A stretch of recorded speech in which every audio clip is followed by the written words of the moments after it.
María Elena Vázquez arrastraba su pierna derecha por los pasillos del Hospital General San Rafael como había aprendido a hacer durante los últimos 5 años. La cojera que había adquirido tras el accidente automovilístico que casi le cuesta la vida, ahora se había convertido en parte de su identidad en el hospital. Los pacientes la conocen por el sonido distintivo de sus pasos, un golpe firme del pie izquierdo seguido del arrastre sutil del derecho. Era las 3 de la madrugada cuando María Elena recibió la llamada que cambiaría todo. El teléfono de la estación de enfermería sonó con esa urgencia característica que solo tienen las emergencias nocturnas. Al otro lado de la línea, la voz temblorosa del Dr. Ramírez lo informaba que habían llegado 17 heridos por un accidente múltiple en la autopista norte. María Elena, necesito que te hagas cargo del ala este. Sabes que confío en ti más que en nadie, lo dijo el doctor con esa mezcla de respeto y desesperación que ella conoce tan bien. El Hospital San Rafael había estado funcionando con personal reducido durante meses. Los recortes presupuestarios habían dejado a un hospital de 400 camas con apenas la mitad del personal necesario. María Elena, a sus 42 años, se había convertido en la enfermera jefe de facto del turno nocturno, no por nombramiento oficial, sino por la confianza que había ganado entre médicos y pacientes. Esa noche, mientras coordinaba el ingreso de los heridos, María Elena notó algo extraño. En la habitación 324, donde normalmente se encontraba el paciente Juan Carlos Mendoza, un anciano con problemas cardíacos que llevaba 3 semanas hospitalizado, las luces estaban apagadas de manera inusual. Juan Carlos siempre mantenía una pequeña lámpara encendida porque le tenía miedo a la oscuridad. Se acercó cojeando hasta la habitación y encontró la cama vacía. Las sábanas estaban revueltas, como si alguien hubiera salido apresuradamente. En la mesita de noche, junto a un vaso de agua a medio tomar, había una nota escrita a mano con letra temblorosa: enfermera coja, ellos saben que usted sabe. Tenga cuidado. Ángel Seis. El corazón de María Elena se aceleró. Durante las últimas semanas había notado irregularidades en el hospital que la tenían preocupada. Medicamentos que desaparecen de la farmacia, pacientes que recibían alta de manera prematura sin explicación médica adecuada, y conversaciones susurradas entre algunos miembros del personal administrativo que cesaban abruptamente cuando él se acercaba. Todo había comenzado 3 meses atrás cuando María Elena descubrió que varios pacientes de bajos recursos estaban siendo dados de alta antes de completar sus tratamientos. Al principio pensó que era una coincidencia, pero cuando comenzó a llevar un registro personal, encontró un patrón alarmante. Los pacientes que no podían pagar tratamientos costosos o que dependían del seguro social eran sistemáticamente dados de alta con diagnósticos incompletos. La situación se volvió más seria cuando María Elena encontró en el archivo médico discrepancias entre los diagnósticos reales y los reportes oficiales que se enviaban a las compañías de seguros. Pacientes con condiciones graves aparecen en los reportes oficiales con diagnósticos menores, permitiendo que el hospital cobrara tratamientos que nunca se realizaron completamente. Cuando María Elena intentó hablar con la administración sobre estas irregularidades, se encontró con una pared de silencio y evasivas. La directora administrativa, la señora Carmen Delgado, una mujer de aspecto severo que siempre vestía trajes oscuros, lo dijo con frialdad: María Elena, usted es una excelente enfermera, pero debe concentrarse en su trabajo y dejar los aspectos administrativos a quienes corresponde. Pero María Elena no podía ignorar lo que estaba viendo. Su conciencia profesional y su compromiso con los pacientes no le permitían hacer la vista gorda ante lo que claramente era un fraude sistemático que ponía en riesgo la salud y la vida de las personas más vulnerables. La nota de Ángel Seis la desconcertó profundamente. Juan Carlos Mendoza era un hombre sencillo, un jubilado que había trabajado toda su vida como mecánico. ¿Cómo sabía sobre las sospechas de María Elena? ¿Y quién era Ángel Seis? Esa madrugada, mientras atendía a los heridos del accidente, María Elena no podía quitarse de la mente la advertencia de la nota. Elos saben que usted sabe quiénes eran ellos? Y que tanto sabían realmente sobre sus suspecas. Durante las siguientes horas, María Elena notó que algunos miembros del personal la observaban de manera diferente. La supervisora nocturna, Rosa Martínez, quien normalmente era cordial con ella, ahora la miraba con desconfianza y evitaba entablar conversations. El técnico de laboratorio, Pedro Sánchez, que siempre la saludaba con una sonrisa, ahora bajaba la mirada cuando se cruzaban en los pasillos. Al amanecer, cuando María Elena se preparaba para terminar su turno, recibió una llamada a su teléfono personal. La voz del otro lado era la de Juan Carlos Mendoza, pero sonaba diferente, más firme y decidida de lo que ella recordaba. Enfermera María Elena, necesito verla. Y es sobre lo que está pasando en el hospital. Hay cosas que usted debe saber, cosas que podrían salvar muchas vidas, le digo con urgencia. Don Juan Carlos, ¿dónde está usted? Estaba preocupada cuando encontré su cama vacía, respondió María Elena, tratando de mantener la calma. No puedo hablar por teléfono. Encuentré en el Café Luna, el que está frente al hospital, a las 10 de la mañana. Y enfermera, tenga mucho cuidado. Lo que está pasando en el San Rafael es más grande de lo que usted imagina. La línea se cortó, dejando a María Elena con más preguntas que respuestas. Miró por la ventana de la estación de enfermería hacia el Café Luna, un pequeño establecimiento que había estado allí desde antes de que el hospital fuera construido. Durante años había sido el refugio de médicos, enfermeras y familiares de pacientes que necesitaban un momento de respiro. María Elena guardó la nota en su bolsillo y se dirigió hacia los vestuarios para cambiarse. Sus pasos, habitualmente seguros a pesar de su cojera, ahora resonaban con incertidumbre en los pasillos que conocía como la palma de su mano. Mientras se dirigía hacia la salida, pasó por la oficina administrativa. La puerta estaba entreabierta y pudo escuchar voces en el interior. Reconoció inmediatamente la voz de la señora Delgado, pero había otra voz que no pudo identificar, una voz masculina con acento extranjero. La enfermera coja está haciendo demasiadas preguntas. Necesitamos tomar medidas antes de que esto se salga de control, escuchó decir la voz desconocida. Ya lo sé, respondió la señora Delgado. Pero María Elena tiene muchos años aquí y es muy respetada. No podemos simplemente deshacernos de ella sin levantar sospechas. Entonces tendré que encargarme yo mismo. El negocio es demasiado importante como para permitir que una enfermera entrometida lo arruine. María Elena sintió un escalofrío recorrer su columna vertebral. Se alejó de la puerta tan silenciosamente como su cojera se lo permitió y salió del hospital con el corazón acelerado. El sol de la mañana la recibió con una calidez que contrastaba con el frío que sentía en su interior.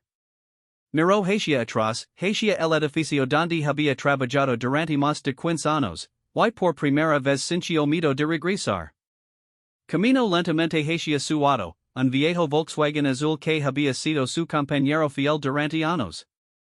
Mientras introdujo la llave en la cerradura, notó que había alguien observándola desde una de las ventanas del segundo piso del hospital. Era un hombre que no reconocía, vestido con traje oscuro, que desapareció rápidamente cuando se dio cuenta de que ella lo había visto. Durante el trayecto a su casa, María Elena repasó todo lo que había pasado en las últimas semanas. Los pacientes dados de alta prematuramente, las discrepancias en los expedientes médicos, las conversaciones susurradas, y ahora la misteriosa desaparición de Juan Carlos y su críptica advertencia. ¿Quién era realmente Ángel Seis? ¿Era Juan Carlos, o era otra persona que usaba ese nombre como código? Y lo más importante, ¿en qué tipo de red de corrupción se había metido sin darse cuenta? Al llegar a su pequeño apartamento en el barrio San José, María Elena se sintió por primera vez insegura en su propio hogar. Revisó las cerraduras, corrió las cortinas y se sentó en su mesa de cocina con una taza de café que se enfrió sin que se diera cuenta. La cita con Juan Carlos era en 2 horas, pero esas 2 horas se sintieron como una eternidad. María Elena sabía que estaba a punto de cruzar una línea de la que tal vez no podría regresar. Pero también sabía que no podía ignorar lo que había visto y escuchado. Su teléfono sonó repentinamente, sobresaltándola. En la pantalla aparecía un número que no reconocía. María Elena Vázquez, preguntó una voz femenina. Sí, soy yo. Mi nombre es Patricia Herrera, soy periodista de investigación. Tengo información sobre el Hospital San Rafael que creo que lo interesará. ¿Podríamos encontrarnos? María Elena sintió que el suelo se movía bajo sus pies. Todo estaba sucediendo muy rápido. ¿Cómo consiguió mi número? Preguntó con cautela. Ni lo dio alguien que se identifica como Ángel Seis. Ni dijo que usted podría ayudarme destapar en caso de corrupción médica que podría salvar muchas vidas. Los países del rompecabezas comenzaban a encajar. Juan Carlos, o Ángel Seis, no estaba actuando solo. Había una red de personas trabajando para exponer lo que estaba pasando en el hospital. Está bien, respondió María Elena después de unos segundos de silencio. Pero tengo una cita primero. ¿Podríamos encontrarnos esta tarde? Por supuesto. Pero María Elena, tenga mucho cuidado. Según mi fuente, usted está en peligro. La gente detrás de esto no dudará en hacer lo que sea necesario para proteger sus intereses. Después de colgar, María Elena se dio cuenta de que había cruzado el punto de no retorno. Ya no era solo una enfermera que había notado algunas irregularidades. Ahora era parte de algo más grande, algo que podría tener consecuencias que apenas comenzaba a imaginar. Se cambió de ropa, eligiendo algo discreto y cómodo, y guardó en su bolsa una grabadora pequeña que había comprado años atrás para grabar conferencias médicas. Si iba a encontrarse con Juan Carlos y luego con una periodista, quería tener registro de todo. Antes de salir, escribió una carta detallada sobre todo lo que había observado en el hospital y la guardó en un sobre que dirigió a su hermana. Si algo le pasaba, al menos alguien sabría la verdad. El camino hacia el café Luna le pareció más largo de lo usual. Cada semáforo, cada esquina, representaban una oportunidad para cambiar de opinión y regresar a la seguridad de su rutina habitual.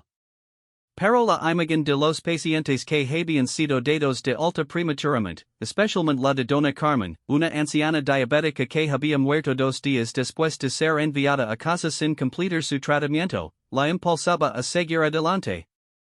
Cuando llegó al café, vio a Juan Carlos sentado en una mesa del fondo, pero no estaba solo. Con él había una mujer joven que no reconoció y un hombre de mediana edad con aspecto de abogado. Juan Carlos la vio entrar y le hizo una cena con la mano. Cuando María Elena se acercó cojeando hasta la mesa, se dio cuenta de que el hombre que creía conocer como un simple mecánico jubilado tenía una mirada más aguda y determinada de la que recordaba. María Elena, lo dijo Juan Carlos levantándose para saludarla. Gracias por venir. Hay muchas cosas que necesitas saber, y muy poco tiempo para explicárselas. María Elena se sentó lentamente en la silla que Juan Carlos lo había apartado, sin quitar la vista de los 2 desconocidos que lo acompañaban. El ambiente en el pequeño café se sentía tenso, como si todos fueran conscientes de que estaban a punto de discutir algo que podría cambiar sus vidas para siempre. María Elena, comenzó Juan Carlos con una voz que sonaba completamente diferente a la del anciano enfermo que ella recordaba, permíteme presentarte a mis colegas. Ella es Ana Sofía Ramírez, trabajadora social especializada en casos de fraude médico, y él es el licenciado Roberto Aguirre, abogado especializado en casos de corrupción sanitaria. La enfermera sintió como si estuviera viendo a Juan Carlos por primera vez. El hombre frágil y temeroso que había conocido en el hospital había sido reemplazado por alguien con autoridad y determinación. ¿Quién es usted realmente? Preguntó María Elena directamente. Juan Carlos Sanrio por primera vez desde que ella lo conoce.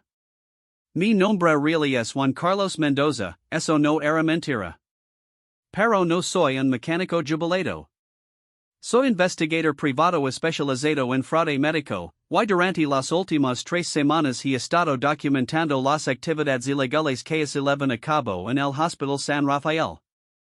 Ana Sofía se inclinó hacia adelante. Era una mujer de unos 30 años, con cabello negro recogido en una cola de caballo y ojos que reflejaban inteligencia y compasión. María Elena, hemos estado siguiendo su trabajo durante meses. Su dedicación hacia los pacientes y su integridad profesional llamaron nuestra atención. Me han estado vigilando, preguntó María Elena, sintiendo una mezcla de indignación y miedo. No vigilando, intervino el licenciado Aguirre, un hombre de aspecto distinguido con canas en las sienes. Observando. Cuando comenzamos a investigar las irregularidades en el Hospital San Rafael, varios pacientes y familiares mencionaron a una enfermera cuya que siempre lucaba por ellos, que se cuidaba horas extra para asegurarse de que recibieran el cuidado adecuado. Juan Carlos abrió una carpeta que tenía sobre la mesa. María Elena, lo que está pasando en el hospital es mucho más grave de lo que usted ha podido observar. No se trata solo de pacientes dados de alta prematuramente.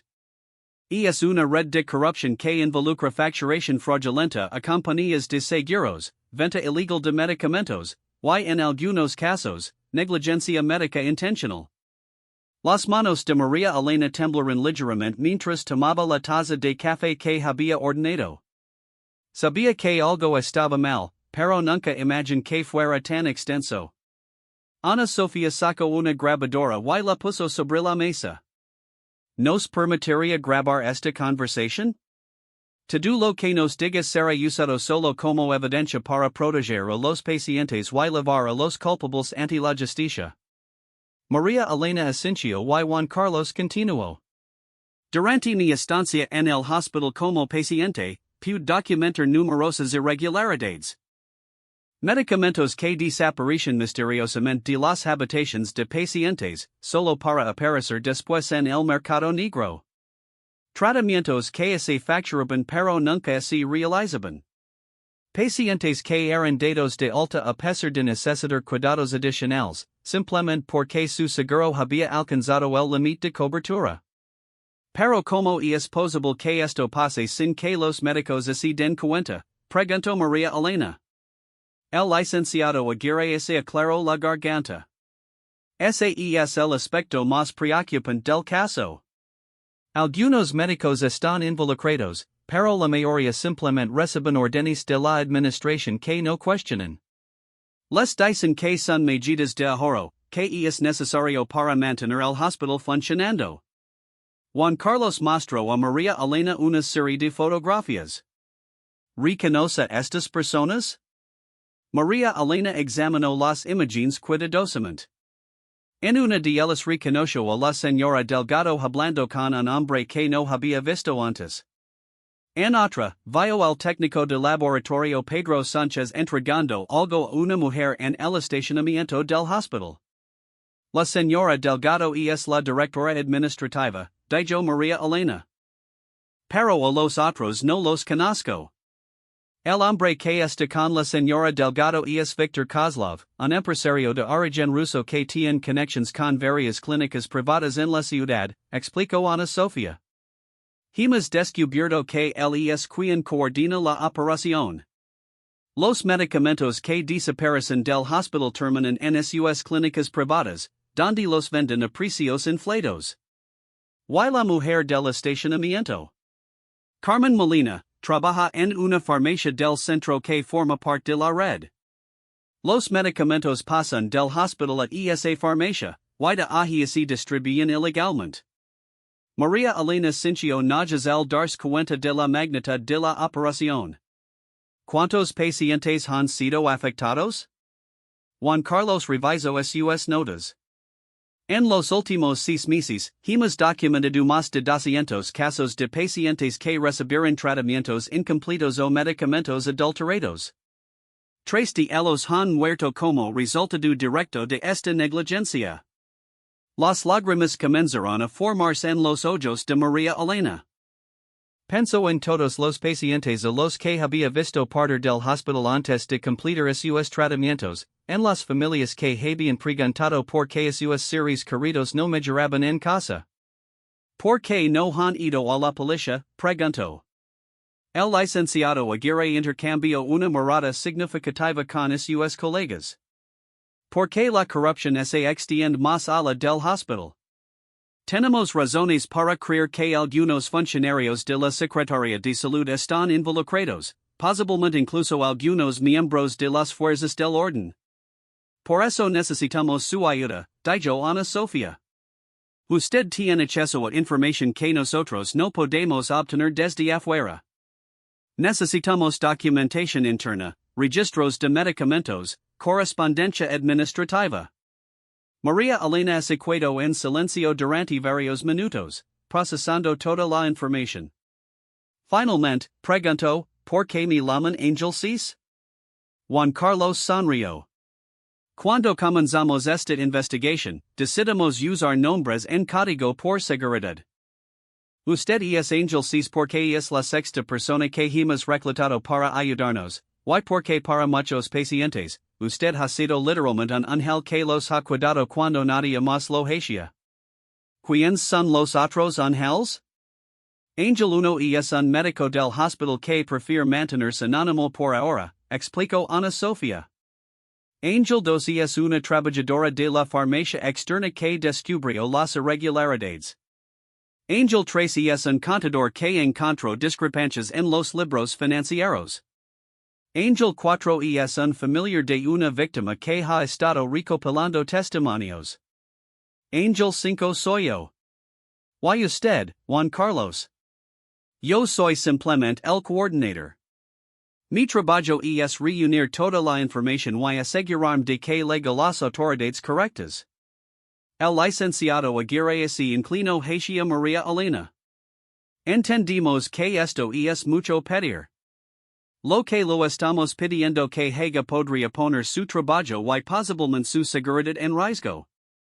Pero sin su ayuda, esta operación criminal continuará, y más pacientes inocentes sufrirán o morirán. María Elena pensó en Dona Carmen, la anciana diabética que había muerto 2 días después de ser dada de alta prematuramente. Pensó en el señor Rodríguez, un obrero que había salido del hospital con una infección no tratada que casi le cuesta la pierna. Pensó en la pequeña Isabella, una niña de 8 años que había sido dada de alta con pneumonia porque el seguro de sus padres no cubría más días de hospitalización. ¿Qué necesitan exactamente que haga? Preguntó. Juan Carlos abrió otra carpeta. Necesitamos que documente todo lo que pueda durante sus turnos. Fotografías de registros médicos, listas de medicamentos faltantes, cualquier conversación sospechosa que pueda grabar sin poner en riesgo su seguridad. También necesitamos que identifique otros miembros del personal que podrían estar involucrados o que podrían estar dispuestos a ayudarnos, añadió Ana Sofía. ¿Y después qué? Cuando tengamos suficiente evidencia, la presentaremos simultáneamente a la Fiscalía Federal, a los medios de comunicación y a las autoridades de salud estatales, explicó el licenciado Aguirre. De esa manera, será imposible que la información se suprimida o que los culpables escapen. María Elena miró a cada uno de sus acompañantes. Podía ver la sinceridad en sus ojos, pero también entendía los riesgos. Si la descubrían, no solo perdería su trabajo, sino que podría enfrentar represalias mucho más serias. Escuchó una conversación entre la señora Delgado y un hombre con acento extranjero, dijo finalmente.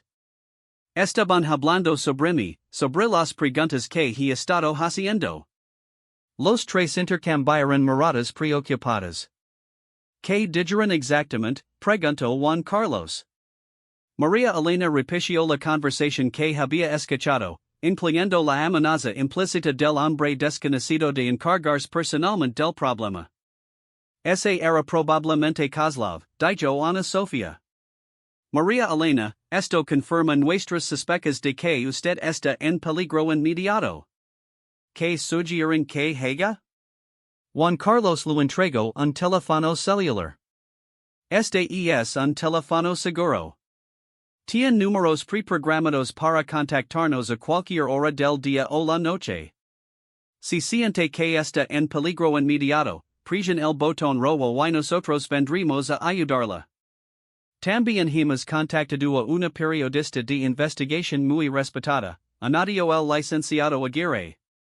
Patricia Herrera, del periódico El Independiente.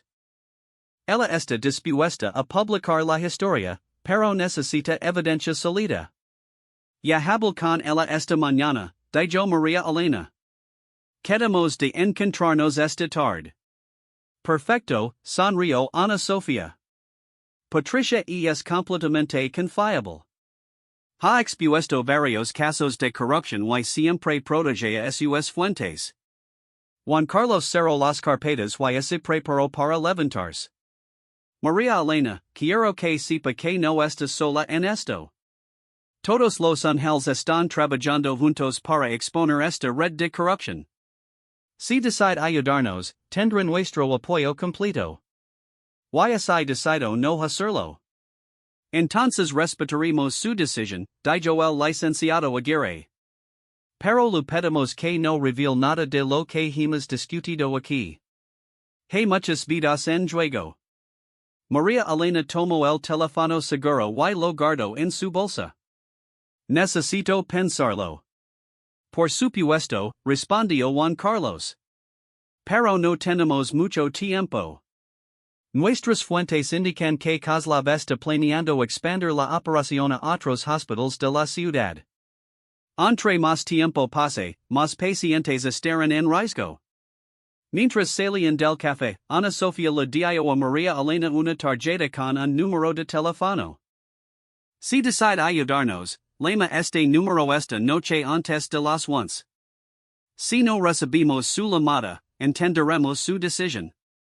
María Elena caminó hacia su auto sintiéndose abrumada por la información que había recibido. Todo lo que quería saber sobre su lugar de trabajo había sido puesto en duda. El hospital donde había dedicado los mejores años de su carrera profesional se había convertido en el centro de una operación criminal que ponía en riesgo la vida de los pacientes más vulnerables. Mientras manejaba de regreso a su apartamento, notó un auto que parecía estar siguiéndola. Era un sedán negro con vidrios polarizados que había estado detrás de ella desde que salió del café. Cuando cambió de carril, el auto hizo lo mismo. Cuando tomó un desvío innecesario, el auto la siguió. El corazón de María Elena comenzó a latir más rápido. Recordó las palabras del hombre con acento extranjero, entonces tendré que encargarme yo mismo. Decidió dirigirse hacia el centro comercial más cercano en lugar de ir directamente a su casa. Si alguien la estaba siguiendo, no quería revelar su dirección. Se estacionó cerca de la entrada principal y esperó. El sedán negro se detuvo al otro lado del estacionamiento, pero nadie salió. María Elena tomó el teléfono seguro que Juan Carlos la había dado y presionó el botón de llamada de emergencia. María Elena, respondió inmediatamente la voz de Ana Sofía. Creo que me están siguiendo, susurró María Elena, tratando de no ser vista mientras hablaba. ¿Dónde está ahora? En el centro comercial Plaza Norte, estacionamiento principal. ¿Puedes dónde está? Juan Carlos está en camino. ¿Puede ver el vehículo que la está siguiendo? Sí, es un sedán negro con vidrios polarizados. Está estacionado cerca de la salida oeste. Perfecto.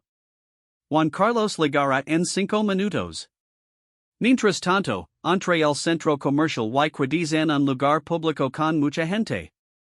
María Elena siguió las instrucciones y se dirigió hacia la plaza de comidas del centro comercial. Se sentó en una mesa desde donde podía ver tanto las entradas principales como el estacionamiento a través de las ventanas. 5 minutos después, vio llegar el Volkswagen de Juan Carlos. casi simultaneamente, el se dan negro arrancó y salió del estacionamiento a gran velocidad. Juan Carlos entró al centro comercial y la encontró en la plaza de comidas. ¿Está bien?, preguntó, sentándose frente a ella. Creo que sí, pero definitivamente me estaban siguiendo. Esto confirma nuestras sospechas. Kozlov no está llegando. Probablemente tiene órdenes de vigilarla para ver con quién se encuentra y qué información podría tener. ¿Qué debo hacer ahora? Juan Carlos la miró seriamente. María Elena, llegó el momento de tomar una decisión. Si va a ayudarnos, necesitamos actuar rápido. Pero si prefiere mantenerse al margen, podemos ayudarla a desaparecer por un tiempo hasta que resolvamos esto. María Elena pensó en todos los pacientes que había visto sufrir injustamente, en las familias que habían perdido a sus seres queridos por la avaricia de unos cuantos. Pensó en su vocación como enfermera, en el juramento que había hecho de cuidar y proteger a los pacientes. ¿Qué necesitan que haga exactamente?, preguntó con determinación. Esta noche, durante su turno, necesitamos que documente todo lo que pueda sobre las operaciones ilegales.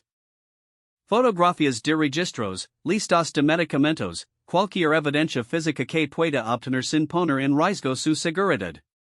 Y después. Mañana por la mañana tendremos toda la evidencia que necesitamos para presentar el caso. Patricia Herrera publicará la historia, nosotros presentaremos las pruebas a las autoridades, y todo saldrá a la luz. María Elena tomó una decisión que sabía cambiaría su vida para siempre. Está bien, dijo. Soy Ángel Seis, y estoy lista para luchar. Esa noche, María Elena regresó al Hospital San Rafael con una perspectiva completamente diferente. Los pasillos que había recorrido durante 15 años ahora se sentían como territorio enemigo. Cada sombra podría ocultar una amenaza, cada conversación susurrada podría ser sobre ella. Luego media hora antes de su turno para tener tiempo de prepararse. En su casillero, guardó la pequeña cámara digital que Juan Carlos la había dado, junto con varios dispositivos de grabación miniaturizados que Ana Sofía había conseguido. También llevaba el teléfono seguro, configurado para enviar automáticamente todas las fotos y grabaciones a un servidor externo. La primera hora del turno transcurrió con normalidad. María Elena atendió a sus pacientes habituales, administró medicamentos y revisó los expedientes médicos. Pero todo el tiempo estaba alerta, observando patrones que antes había pasado por alto. A las 11 de la noche, notó algo inusual. Pedro Sánchez, el técnico de laboratorio, estaba moviendo cajas desde la farmacia hacia una camioneta estacionada en la entrada de servicio del hospital. María Elena se acercó discretamente y logró tomar varias fotografías del preciso. En las cajas pudo leer etiquetas de medicamentos caros, insulina, antibióticos de última generación, analgésicos opioides. Pedro las cargaba con cuidado, como si fuera consciente del valor de su contenido. María Elena activó la grabadora que llevaba en el bolsillo de su uniforme y se acercó lo suficiente para escuchar la conversación entre Pedro y el conductor de la camioneta. Son 24 cajas esta vez, decía Pedro. Kozlov quiere que le recuerdes que necesita el pago en efectivo antes del viernes. ¿Y qué pasa con la enfermera coja?, preguntó el conductor. ¿Ya se encargaron de ella? Eso no es asunto mío, respondió Pedro nerviosamente. Yo solo me encargo de los medicamentos. María Elena se alejó silenciosamente y regresó a su estación de trabajo. Su corazón latía tan fuerte que temía que alguien pudiera escucharlo. Acababa de obtener evidencia directa de la operación, pero también había confirmado que definitivamente estaba en la mira de los criminales. Envió discretamente las fotos y la grabación al servidor seguro usando el teléfono que Juan Carlos la había dado. Inmediatamente recibió un mensaje de confirmación, recibido. Excelente trabajo. Manténgase segura. A la medianoche, María Elena decidió revisar los archivos médicos de los pacientes que habían sido dados de alta en las últimas semanas. Necesitaba acceso al sistema computerizado del hospital, algo que normalmente no haría durante su turno nocturno. Se dirigió a la oficina administrativa, que debería estar vacía a esa hora. Usó su tarjeta de acceso para entrar y se dirigió al computador principal. Con los conocimientos básicos de computación que había adquirido durante años de trabajo, logró acceder a la base de datos de pacientes. Lo que encontró la deshojalada. Había un patrón sistemático de alteración de diagnósticos. Pacientes que ingresaban con condiciones graves aparecían en los registros de alta con diagnósticos menores. Los tratamientos costosos eran eliminados de los expedientes después de que los pacientes salían del hospital. Encontró el caso de Dona Carmen, la anciana diabética que había muerto. Según el registro de alta, había sido dada de salida con diabetes controlada, pero María Elena recordaba claramente que la mujer había desarrollado una infección severa que requería antibióticos intravenosos. Comenzó a fotografiar pantalla tras pantalla, documentando las discrepancias entre los diagnósticos reales y los registros oficiales. Había cientos de casos alterados en los últimos 6 meses. Súbitamente escuchó pasos en el pasillo. María Elena apagó rápidamente el monitor y se escondió detrás de un archivero. La puerta de la oficina se abrió y entraron dos personas, la señora Delgado y un hombre que reconoció por las fotografías como Víctor Kozlov. La enfermera coja está haciendo más preguntas, decía Delgado. Esta mañana varias personas la vieron hablando con extraños en el Café Luna. ¿Sabes quiénes eran? Preguntó Kozlov con su marcado acento ruso. No, pero mis contactos están investigando.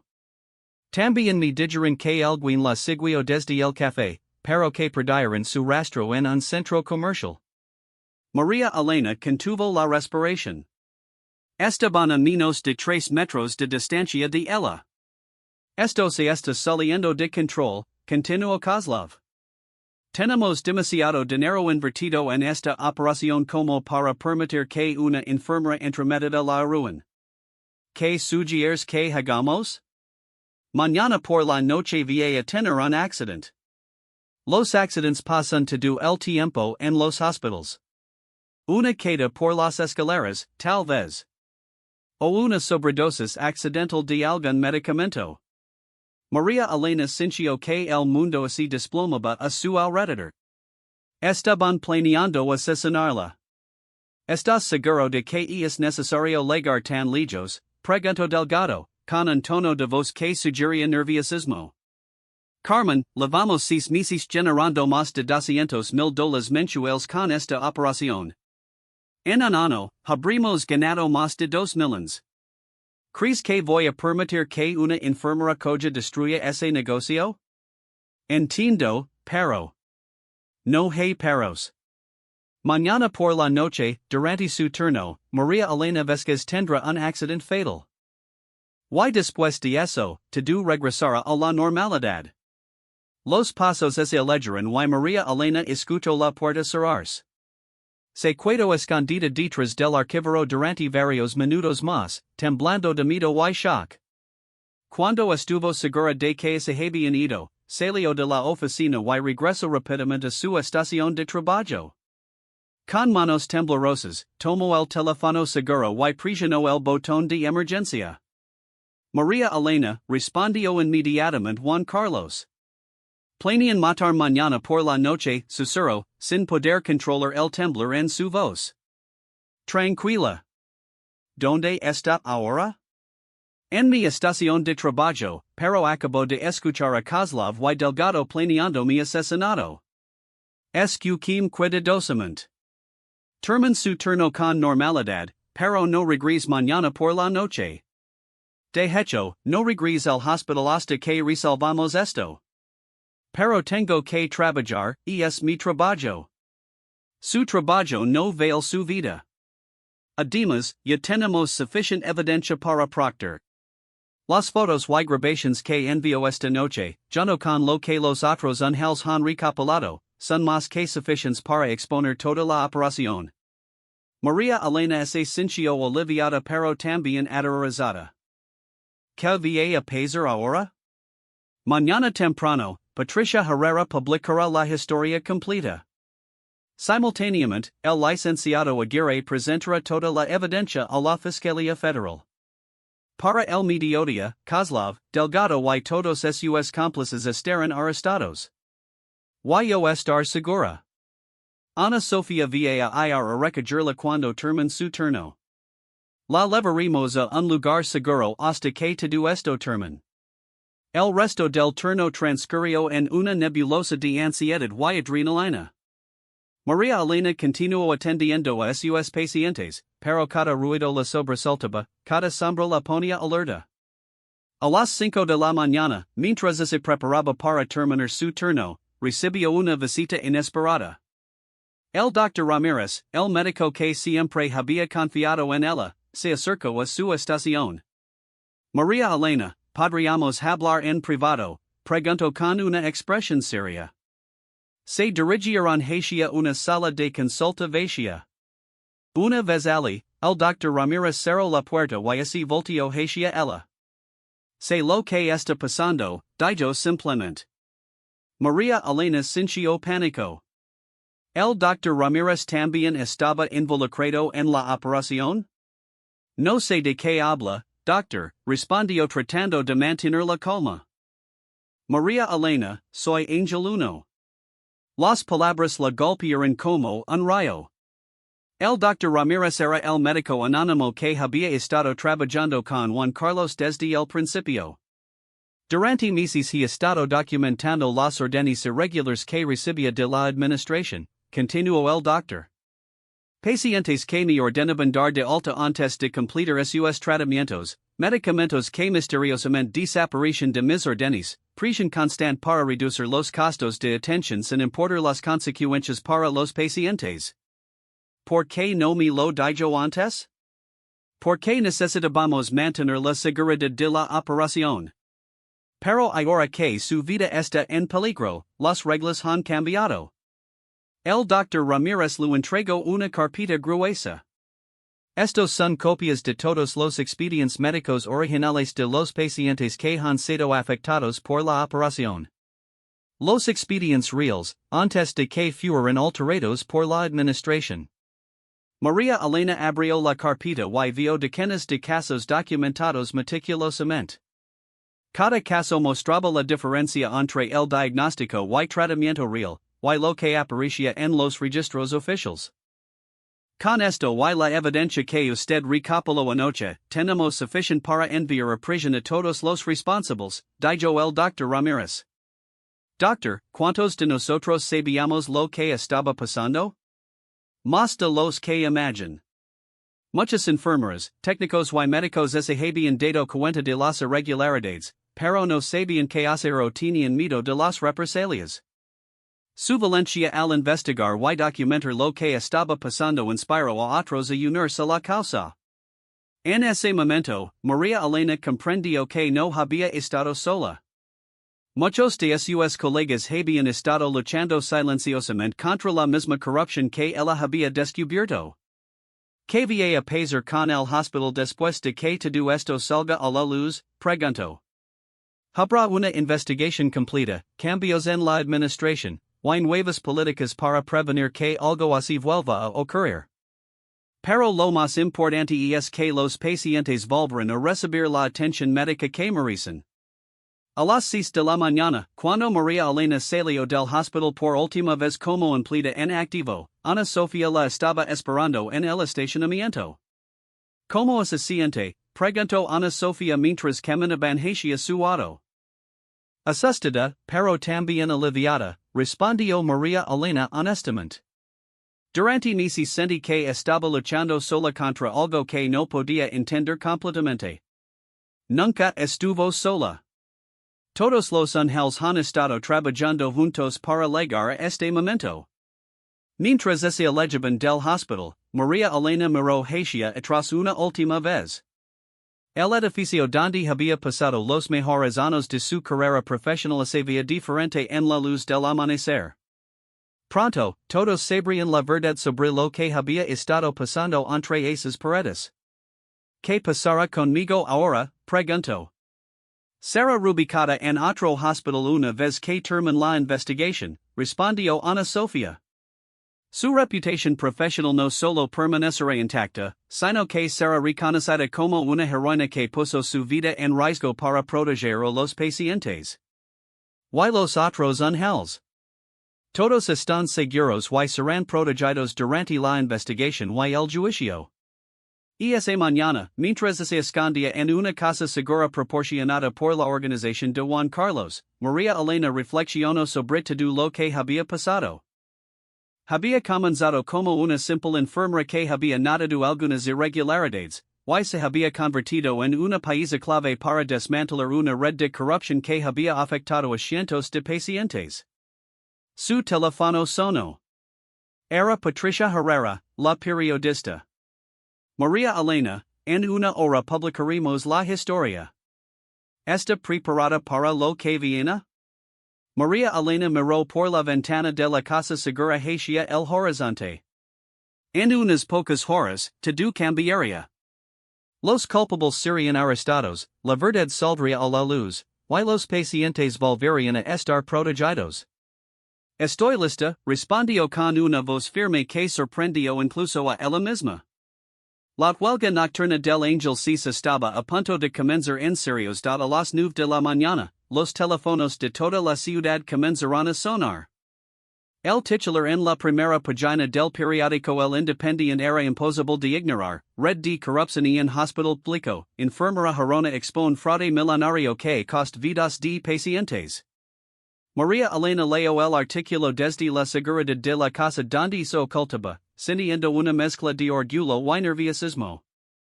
Patricia Herrera había hecho un trabajo excepcional. El artículo detallaba meticulosamente toda la operación criminal, desde el robo sistemático de medicamentos hasta la alteración de expedientes médicos, pasando por las amenazas de muerte contra los denunciantes. La historia incluía testimonios de pacientes afectados, análisis de documentos internos del hospital, y fotografías de evidencia que María Elena había arriesgado su vida para obtener. Pero lo que más la impactó fue como Patricia había presentado su papel en toda la investigación. María Elena Vázquez, conocida cariñosamente entre los pacientes como la enfermera coja por una lesión que sufrió años atrás, representa lo mejor de la profesión médica, había escrito Patricia. Durante meses, esta mujer de 42 años notó irregularidades que otros habían pasado por alto o decidido ignorar. Su dedicación inquebrantable hacia el bienestar de sus pacientes la llevó a investigar por cuenta propia, poniendo en riesgo su carrera y, finalmente, su propia vida.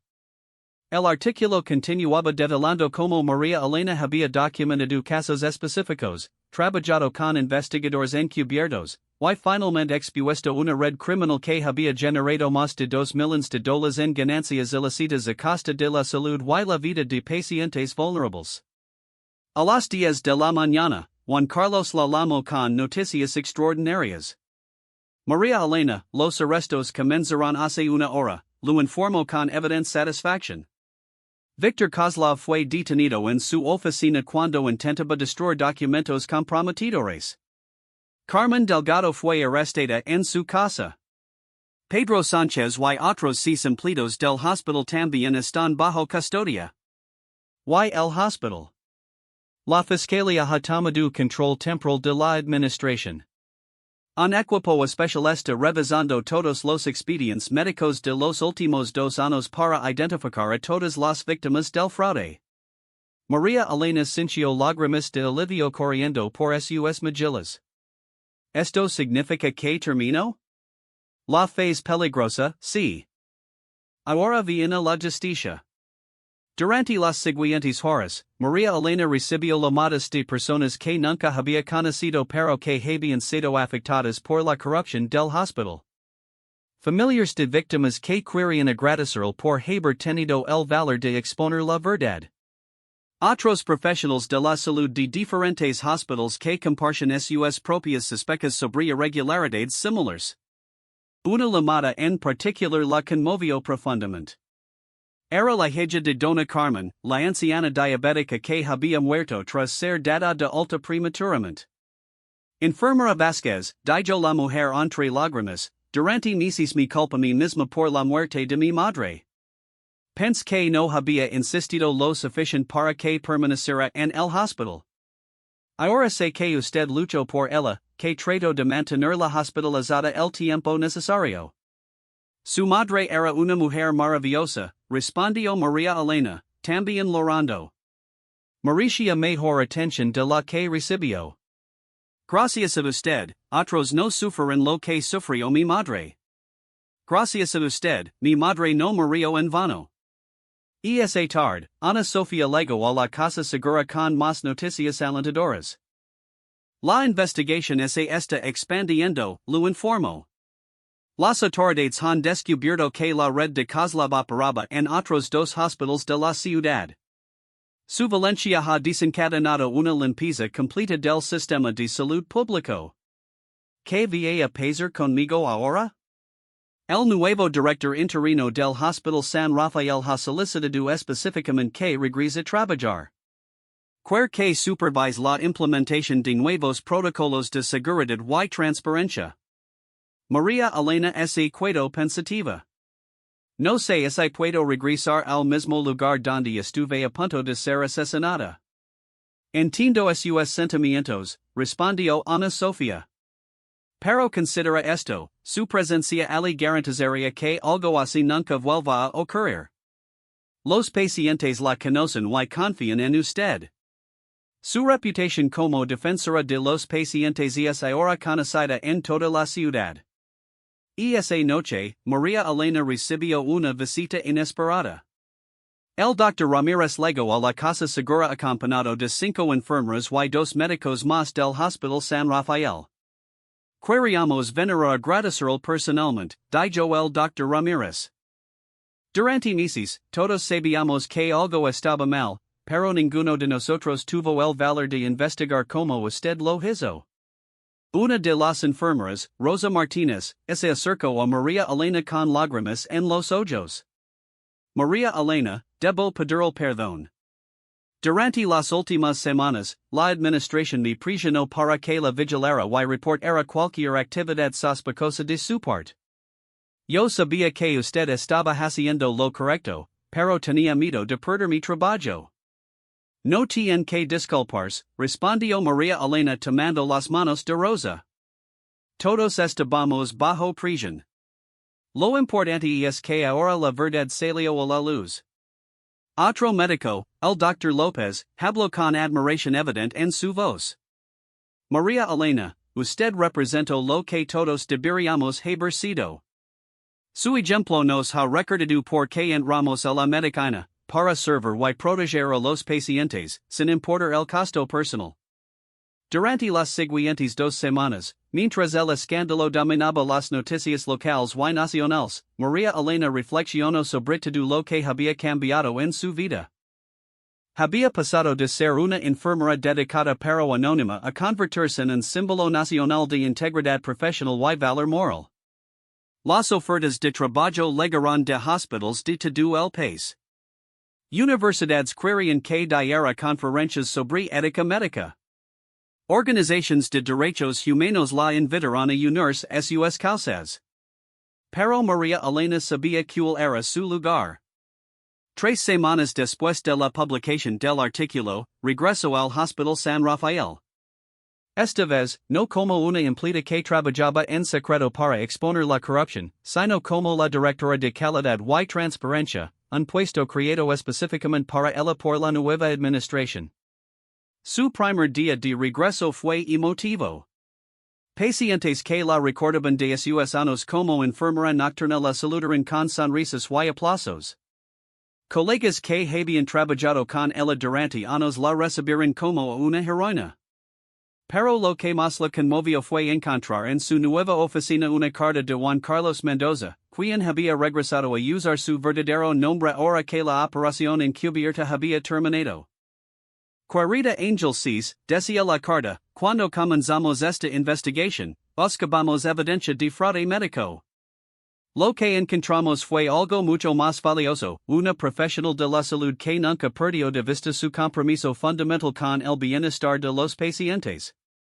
Su valor no solo expuso una red criminal, sino que inspiró una generación completa de trabajadores de la salud a recordar por qué eligieron esta profesión. Los otros ángeles y yo estaremos siempre agradecidos de haber tenido la oportunidad de trabajar con usted. El nombre Ángel Seis no es un código secreto. Ahora es un título de honor que llevará para siempre. 6 meses después, en el primer aniversario de la exposición del escándalo, se celebró una ceremonia en el Hospital San Rafael. Las víctimas del fraude y sus familias fueron invitadas a participar en la inauguración del Centro de Transparencia y Defensa del Paciente María Elena Vázquez. Durante su discurso inaugural, María Elena reflexionó sobre todo lo que había aprendido durante esos meses difíciles. Ni han llamado heroína, dijo ante la audiencia llena de colegas, pacientes y familiares. Pero la verdad es que simplemente hice lo que cualquier profesional de la salud debería hacer, poner el bienestar de los pacientes por encima de todo lo demás. Durante meses me dijeron que aguantara, que no hiciera preguntas, que me mantuviera calada. Pero los pacientes como Dona Carmen, como el señor Rodríguez, como la pequeña Isabella, merecen algo mejor. Merecen que alguien lucra por ellos. La verdadera huelga nocturna no fue una sola noche de documentar evidencia. Fue cada noche que nos negamos a aceptar que los pacientes fueran tratados como números en una hoja de balance. Fue cada vez que decidimos que hacer lo correcto era más importante que mantener nuestras posiciones cómodas. Hoy, este hospital ha cambiado para siempre.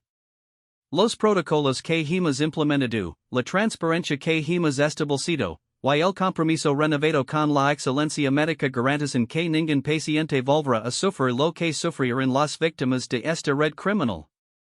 Un año después, Víctor Kozlov fue sentenciado a 15 años de prisión por fraude médico, lavado de dinero y amenazas de muerte. Carmen Delgado recibió 10 años. Los empleados que cooperaron con la investigación recibieron sentencias menores y oportunidades de rehabilitación profesional.